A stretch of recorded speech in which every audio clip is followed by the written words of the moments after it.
Hey guys, Beer Stalkers here. We got Raul, Julie, Abby. We are at Monolithic Brewing Company, and we have top-notch brewer right here. Introduce yourself. Yeah, I'm Shane Costello. I'm the head brewer here at Monolithic. Just a little bit about myself. I've been homebrewing for 11 years prior to us opening this, and so no commercial brewing experience, but it was from that first batch of beer that I brewed was actually upstream Dallas, who's their head brewer now. Oh, nice. Yeah. My friend and I decided to buy all the equipment and go all in on it, and so he gave us the ingredients to buy our first batch, and from that moment it was just clicked, and like, this is what I want to do with my life. really? Yeah, because that was going to be my first question. Is like, how does somebody get into brewing, and is it like? Yeah, it was kind of the timing of it. Back in 2011, when we started home brewing, we didn't have all the distribution in Nebraska that we had back then. You know, our options were limited. I'm still a huge Odell fan to this day, but Odell's good. Odell Ipa was like in the 90 shilling. Like, that was kind of my first brewery where it's like, ooh, I love this. And so ended up making regular treks out to Fort Collins every year because of Odell and like New Belgium and stuff back in that day. But yeah, we just decided, we worked at upstream part-time. I was, waiting tables on the side to make some extra cash, and my friend was a bartender, and it was kind of my watering hole. I lived by the one out west on 176th and Center at that time, yeah. And so every day after work, stop by for happy hour, have a few beers, and so yeah, it was like, let's do it ourselves, like. Yeah. Was it like an experience where you had something that you wanted, but like no bars ever had it, or was it just 100%, yeah, because back then, your craft beer offerings were very limited. You had your Sam Adams Boston Lager, Blue Moon, kind of the traditional stuff, but like having upstream right by my house and going there regularly and having locally made beer, it's just like, it was enlightenment, honestly. Yeah, because all those options and possibilities, right? Mm-hmm. Absolutely. Yeah, that's the thing. When I got into it, at least drinking beer. I was with the stuff that everybody usually goes for, Bud Light, Coors Light, that stuff, because when you're under 21 and you don't know any better. Yeah. Well, theoretical other people who would have been under 21. It's also just the beer that people have. Exactly. It was the thing. It was beer. Like, you knew beer as, like, I drank Coors Light. My dad and grandpa drank Milwaukee's Best and whatever, like, cheap beer they could get their hands on. And, like, that's what I was kind of grew up with. Yeah. And then my dad, actually, in the 90s, started, there was some craft beer that trickled in Nebraska, like Pete's Wicked Ale was one of them. And so he would buy 6-packs. I'm like, what's this? And he's like, oh, this is a small brewery out of Wisconsin or wherever they were from at that time. They're not around anymore. But so it kind of playing in my mind, like, oh, there's other stuff besides the big three. Yes. Yeah, and I found that out with my friend's brother. He called himself a beer aficionado. I didn't believe him. I'm like, whatever. And then one time I went to his house for a barbecue, and I was all like, what's all that? I go, I've never heard of that. And then that's where it started. I was like, I gotta try it. My go-to, because where I lived when I started was, there was no breweries around. There was nothing. I think the closest one was Shiner. It was in Texas. So that was the closest one that I know, Spotzo. So Blue Moon was my go-to, and they always had something every season. It was great. Mm-hmm. Now they have the same 4 all the year, and it just annoys me.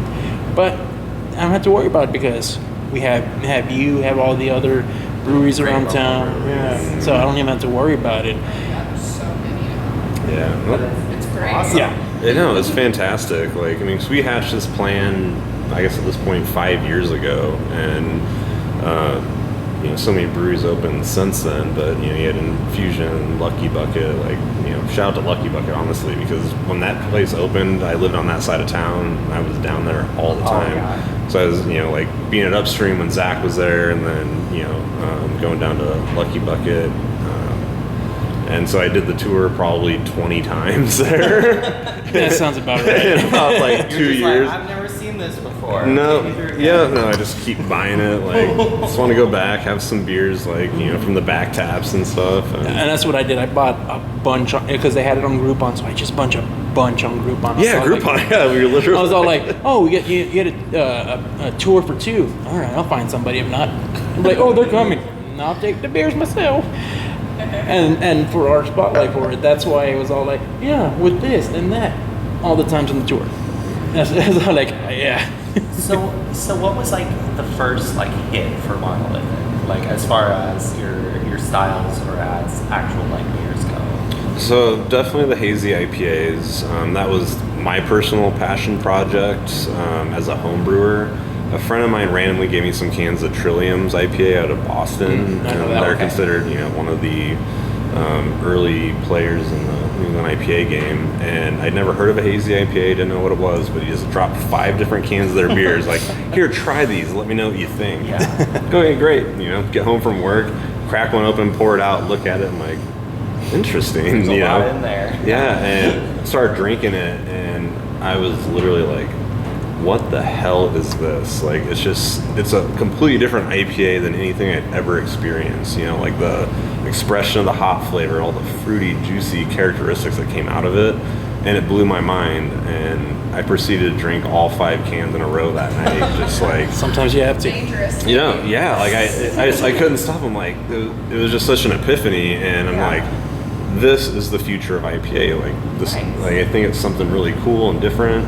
Don't get me wrong, I still love my classic American IPAs, but it sent me on this journey of, trying to figure out how to do this. And Seeing like what the style can be. yeah, and there wasn't a lot of literature at the time. Like searching on the internet, there wasn't too much. There's tidbits here and there. So I was kind of forced to figure it out on my own. My friend JJ, who was my original brewing partner, he's the one that gave me those cans, and so he's like, we need to make this. And so he researched and kind of came up with a lot of the basic concepts, and just kind of Grew from there. it was 60-70 batches of homebrew just on hazy IPA alone. Trial and error. That's how you get it.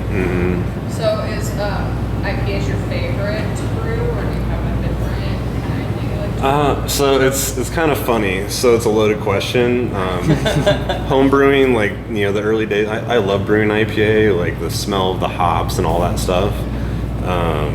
And so I really do. But now, like professionally brewing, it's more labor intensive. Yeah. So I love brewing my lighter stuff because it's an easy brew day. But I love doing the IPAs because pretty much got my base of like the grain bill down. The water chemistry, all that stuff, and now I just literally get to play with different hop combinations. It's kind of like playing music, playing guitar. Like you have so many different ways that you can articulate these chords or these melodies with the same bass, and so it's just kind of we've been finding like hop combinations that stick and that we think are really good, and there's just like limitless possibilities. Which I have seen that. It just thinks when I think about IPAs, I think about that meme with Toy Story 1 with Woody and Buzz. And he's all like, just makes IPAs as far as the eye can see. because no matter where I go, there's always a new IPA out, a small batch IPA just to test it out. Just no matter what brewery I go to, or even just.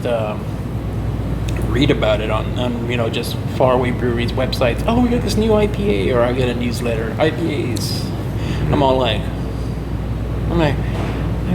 I'm just like, so that's all right. And then when I researched more about hops and different types of hops, I'm all like, I can see that.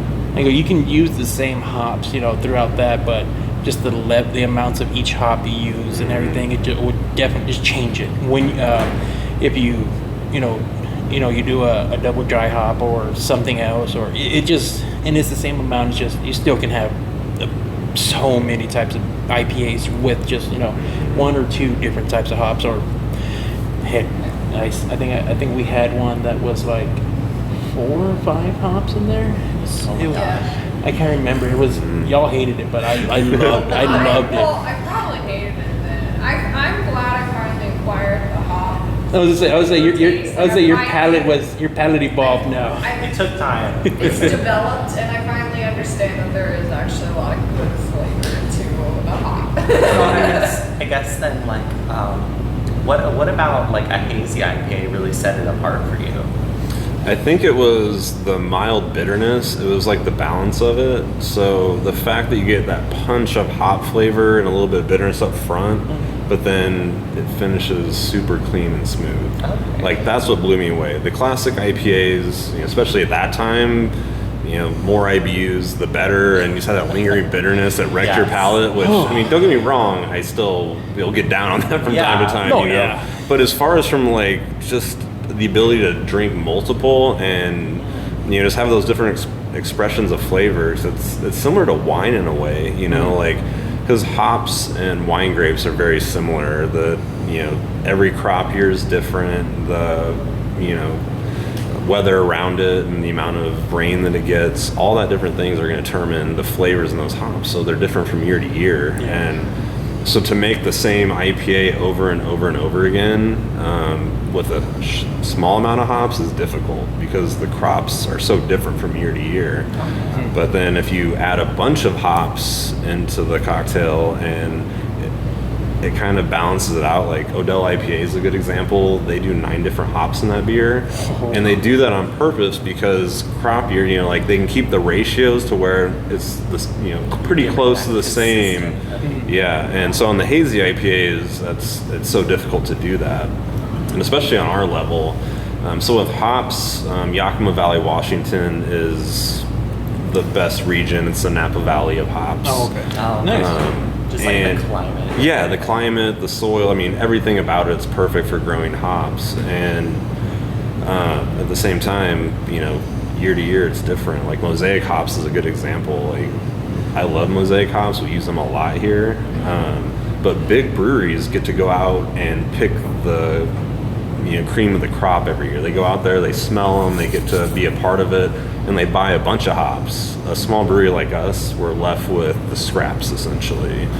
And so that's kind of part of it is finding a year, vintage of the hops and ones that work and buy as much as we can. So hopefully we can keep that consistency for a little while. Well, for sure. But that's like the nice thing about being a small brewery too is that like you guys are dipping into so many like different flavors and you keep like a rotation. Mm-hmm. Yeah. I'll say so that getting the scraps doesn't mean it's a bad thing. You come out with some great stuff. For real. Come on. Like you were saying earlier, like you've never had a bad IPA from here. I haven't. And all the IPAs I've had, Solid. I'm all like, I need a 6-pack. Eventually. Hopefully, yeah. Hopefully I mean, we can get a canning line. I could get a 6-pack of these. Come on now. Yeah. Yes, get Be set for the weekend. So you guys don't do any like bottling or canning right now? You just do the Not currently, yeah. It was 3 of us guys in our families that started this. We don't have any investors, we don't have anything like that, so we kind of put it all on the line to do this. And out of the gate, the crowlers were the most cost-effective way to be able to get beer to go. But we talked about getting a small canning line, pretty much weekly. So that's in the plan at some point, not to distribute, but just to have, a refrigerator here where you can get. Yeah, exactly. And it's better, more cost-effective for the customer and everything. But Site 1, I know they have a little fridge with their little thing, but I think they distribute too. I might be wrong. But it's sort of that like, always looking forward with your business. So How to grow. yeah, absolutely. Always thinking ahead, while also trying to like stay in the moment too, and focus on that as well, which is fun. Like Yeah, exactly. who doesn't love dreaming and thinking about you always got to keep it back of mind at least. Yeah. For sure. So, talking about dreaming, have you ever had a nightmare of just like a hop just coming at you for some reason from, Brewing all his family members just. This weird Mr. Bean nightmare. I mean, I feel like I would have that if I was brewing. I'll be like just malts and hops just attacking me constantly. Like, I'm sure everybody's had that dream, right? Where they're like at their job in the dream, Like, so you just have a dream, like a literal dream brew you're making or something. Yeah, I haven't specifically had like the raw materials, just like attack you. Yeah, because I'm so far detached from the process. You know, it gets processed somewhere else. It's pulled out the vines and all that. Yeah. It's different dreams. It's you know, like sense. a lot of times in a dream, like you want to be able to do something and you're physically not able to do it. Yeah. You know what I mean? Where it's just like you feel like yourself, and you keep trying. It's like trying to like beer's like it's like go time when we have to transfer the beer into the fermenter, and there's a lot of things going on, and I'm just like grasping at stuff and like can't hold it, and it's just like it feels like everything's melting down around me. Yeah, so. but then it's like, and then somebody random comes in the room. It's like your grandma's here. It's like, not grandma. I wasn't ready for this. Yeah, what are you doing here? it's a brew day. Grandma, why are you visiting on brew day? Your whole house is made of chocolate. Can you bring it in? We can make some. We can make a stout with it. Yeah, Come on. I guess. Bring the chocolate house here. So, do you have any like dream brews or like flavors that you're really interested in, like trying to bring into future drinks? Yeah, there's a few. So my 1-barrel system that I had home brewing that we bought like once we knew this was happening. So it was a small commercial system.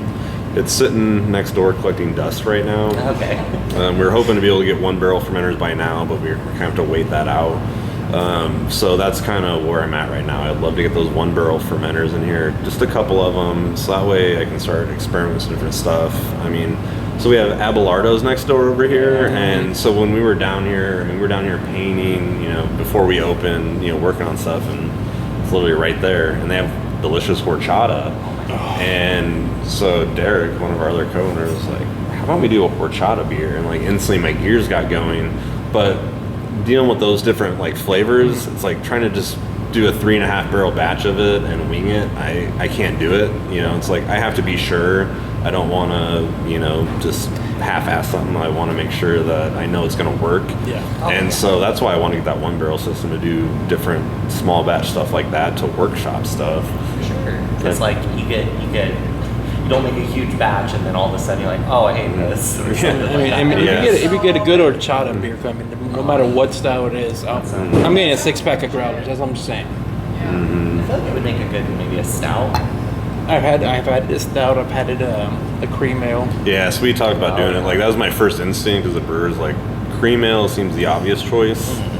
And kind of working up from there. Something like The horchata stout that I had it was boozy. So you know you had so the horchata came, you know, the flavor, the cinnamon, and all that came first, and then it was just boozy at the end. I'm all like, oh. It was only a bottle. I think we actually had it in a video. That's why I'm like remembering. And then I had an horchata ale. It was a cream ale. That one was just so good. It was You know smooth. me, I don't remember the end of the video, so once we get there. I mean, that is true. That's fair. And the only reason why I remember them because I'm editing them, so I'm all Sure, like, yeah. so it's just so I'm all like, all right, so yeah, that was like the third video of that day. I don't remember. Now I'm remembering, like, oh my goodness. You could like see all of Cut. see everybody's eyes glazed over. I mean, I think those are our best ones because it's just. I mean, we'll give some information, but we're just having too much fun throughout it, and just stuff starts coming out. Oh yeah. That's why we try those high ABV ones. We like to spread those out just to be safe. This is 11%. Okay. All right, this is the 5th one in a row. Let's do this. Oh yeah. We had one where I think it was 4 or 5. I kept it to a minimum. They were just above 8, and I think there was a few double Did a digit. video where they were all high. That's what I'm saying. They weren't outrageously high, but yeah, there was a couple out there. They were in the double digits. That was great. They were. Not my first time. That was a fun night. So Monolithic. Why Monolithic? The name. Yeah, that was an interesting story.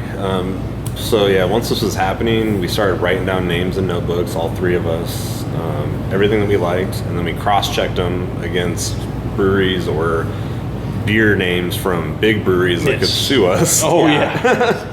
Or can you give us a cease and desist? And so after exhausting all that, we had nothing.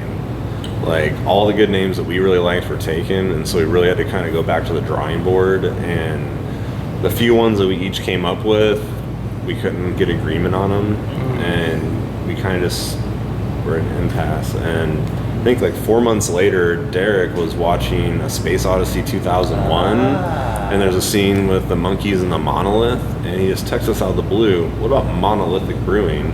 And so I'm very interested in like ancient megalithic structures. I mean, the pyramids, all that stuff. All that stuff's so Puma cool. Punku, it's going on to Bolivia, Peru. I mean, it's all so fascinating. And instantly I'm like, yes, like, I love it. And Todd was on board as well, and so we just ran with it.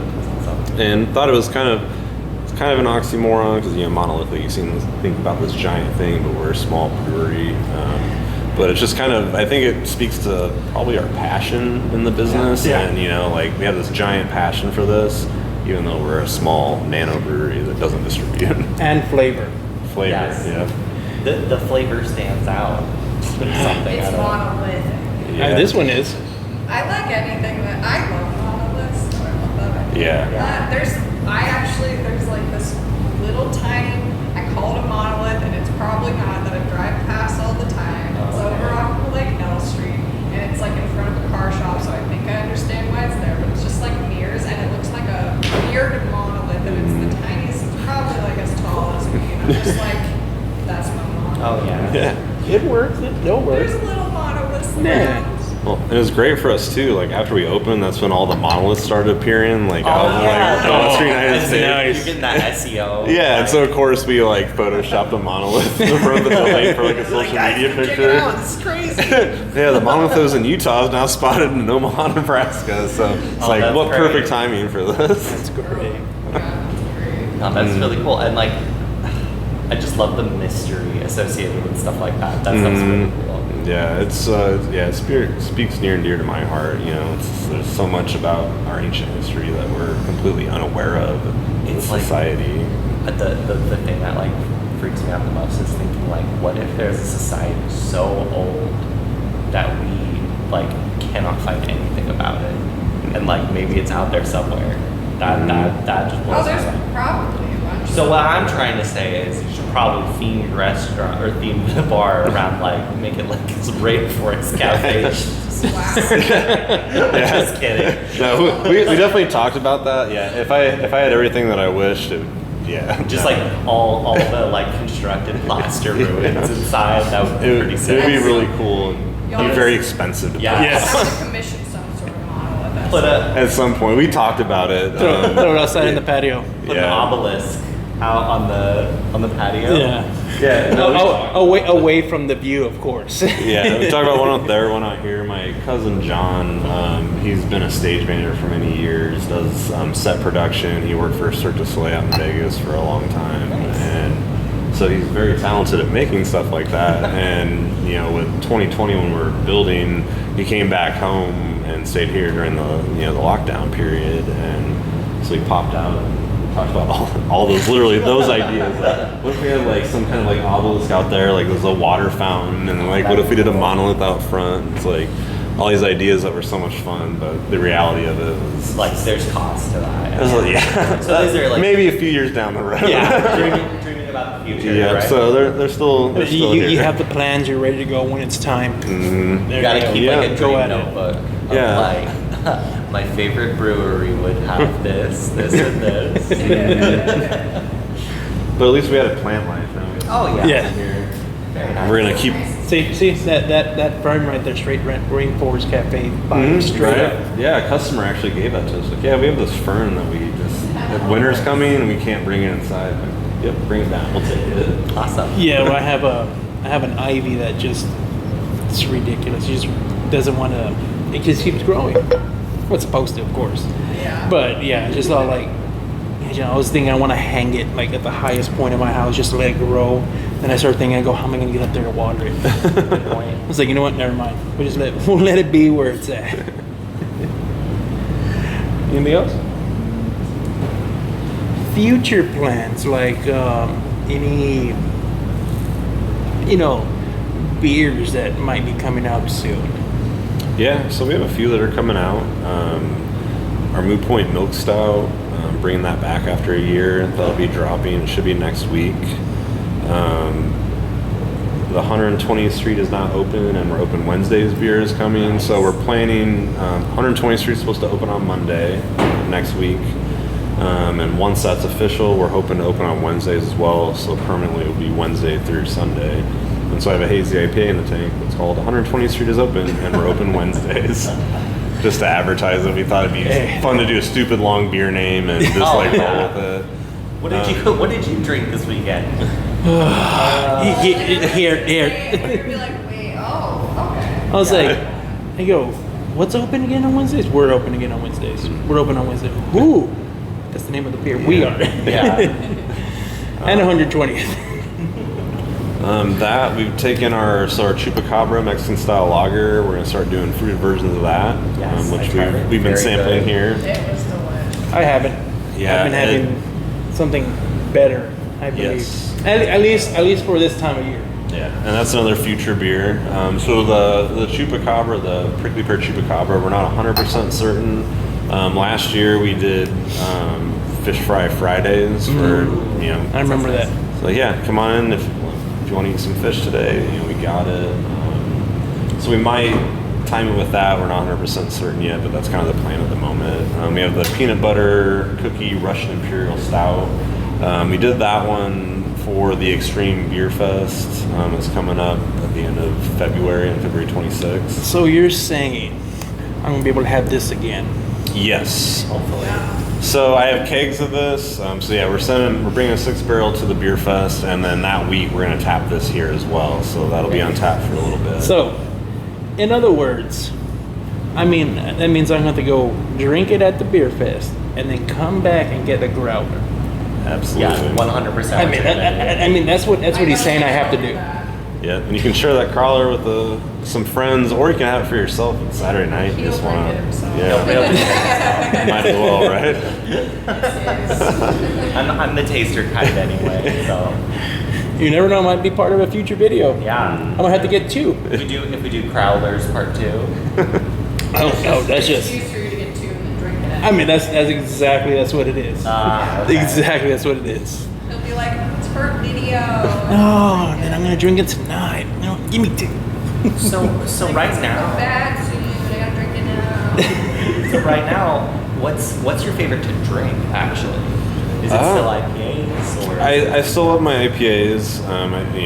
I'm the quality control guy. So Yes, you're like I have to try it. I have to try everything, but honestly, like the lighter stuff's I've been digging lately. We have the Vienna Lager on tap right now. This prickly pear Chupacabra is probably gonna slide into first place It's for a very while. refreshing. Yeah, and so that's kind of where I'm at. I just kind of the lighter, more sessionable stuff. Having to drink so much beer for quality control purposes, like I kind of get my fix while I'm here, and but yeah, so I lend to the lighter stuff, but I still drink plenty of IPA too. It's like I can't help myself. Like as soon as a new IPA goes in the tank, like I like the journey of an IPA, which is so fun. From when I transfer it and carbonate it, it's going to be as green and as kind of full of hot flavor it's going to be. And then it kind of mellows and ages, up to a certain point, and then after that it starts to die. That's why we're small batch, because for me, about 2 months is the best lifespan for a hazy IPA for the most part, and so we like to keep them rotating in kind of that time frame. But To keep fresh and flavored. yeah, keep them fresh. You ever had a old IPA? Oh. Yeah. Oh, just any old, just beer. It's any style of beer. It's Just skunky and the bad kind. It's ain't dank anymore. But I've also had fun tackling styles I never did home brewing. So like the Vienna Lager, we did a Schwarzbier German black lager with the Railroaders Homebrew Club, and so that'll be tapping here in 2 to 3 weeks. And so I really have been enjoying doing these beers that I never brewed before, and then like I drink them for a little while off the bat just to experience it. But I don't know. I'm the person I'm constantly moving on to the next thing. I kind of like to think, I don't know, the best analogy I can give is, the football coach, they win the game, and they're like, well, we're on to the next one. Yeah. And I kind of have that mentality too. It's like, once the beer is like carbonated, ready to go, I drink it for a couple weeks and enjoy it, and it's like, all right, I'm on to the next thing now. So it's just like that constantly kind of pushing and, looking for the next thing, I guess. Do you ever have that problem where it's like, because I have this with like projects I work on where I'm like, I get most of the way done, and then I get really excited about some other project I could be working on, and so it's like you just got to pull yourself across the finish line. Yeah, I think the Chupacabra did that to me this time. It's like there's some other beers that are like finishing off, but it's like drinking this now. It's like You're like, yeah, what if I work on that? yeah. No, stellar. Yeah. So, Monolithic Brewing. I'll put location, website in the description, but if you are in Omaha, heck, even Lincoln, anywhere nearby, you do need to come check them out. Definitely right now, at the time of this video, it is Thursday through Sundays they are open, and starting next week, hopefully it'll stick with Wednesday through Sundays. Yeah. Follow us on social media. We update everything. We post 3 to 5 times a week on social media. Nice. We have fun with it. You'll see me doing a lot of really goofy shit. Like I think I saw you on top of a table or something. Oh my yeah, God. I jumped into a glass of beer. Yeah, that's what it was. That's what it was. Last year for Thanksgiving, our friend had a turkey suit, and I did an entire photo shoot in the turkey suit. Only about 10% of it was okay for social media. Yeah. There's some blackmail material out there somewhere. One person's the gatekeeper.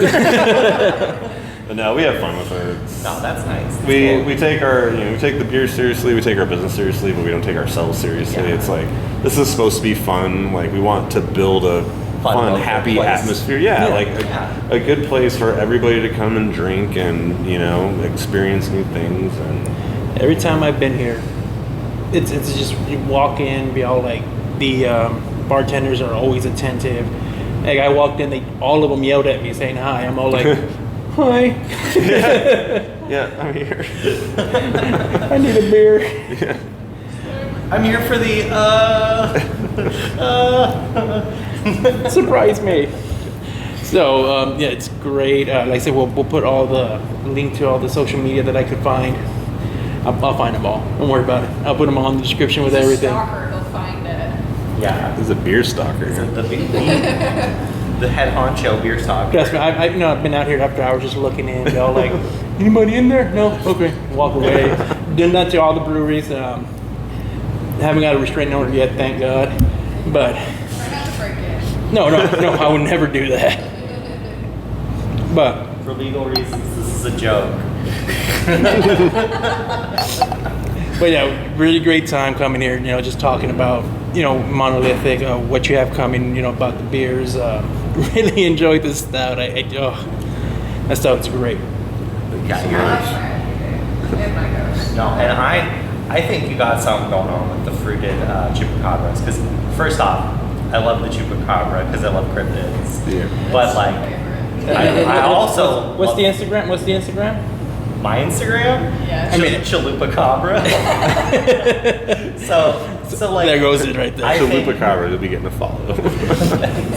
I think it goes so great with like fruit flavors because that's my favorite type of beer. It's like when you bring the fruit in and like you feel like you can really have the flavor while also having the unique profile. And I think there's future in some fruited chupacabras. I mean, Thank you. I'm excited. I really am. It's gonna be a whole new venture, and hopefully everybody loves it, and we sell a bunch of it, and that way I can just keep playing with different fruit combinations Absolutely. and different versions. So- Keep coming because they'll keep making great beers. Yes.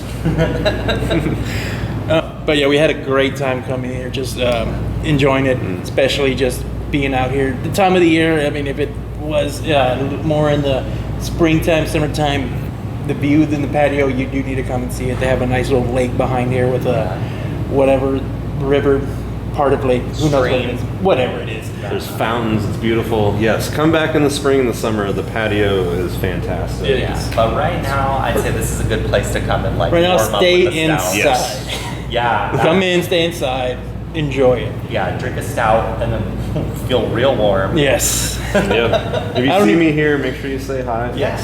Say hi to Shane. Say Yeah. sad of everybody that's behind the bar, so that they feel appreciated. Because I know that is sometimes that's a thing, but whatever.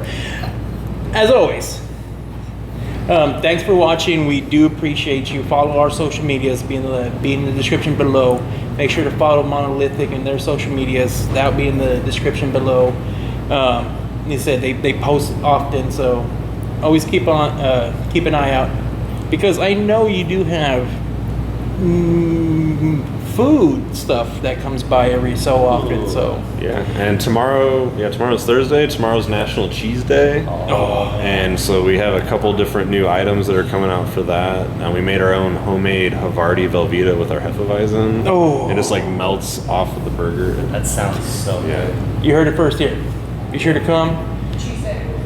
Cheese day. Well, tomorrow. That's tomorrow. Yeah, it so might be That'll too be late back for in this, time. but Mountain time. That might be next year. Next year, remember, the 20th of January, Cheese Day. And I'm holding you to it. You lost your chance. What's your chance? Sorry. But no, yeah, we rotate our menu constantly. So usually Awesome. once a month we kind of try to flip things up. There's a few things that are common, but then we try to introduce new stuff, just like our beer. Always rotating. Yeah. So, like, subscribe, share, do all that good stuff. You know, we appreciate you watching. Keep on watching. And as always, stay classy and untapped that. Cheers.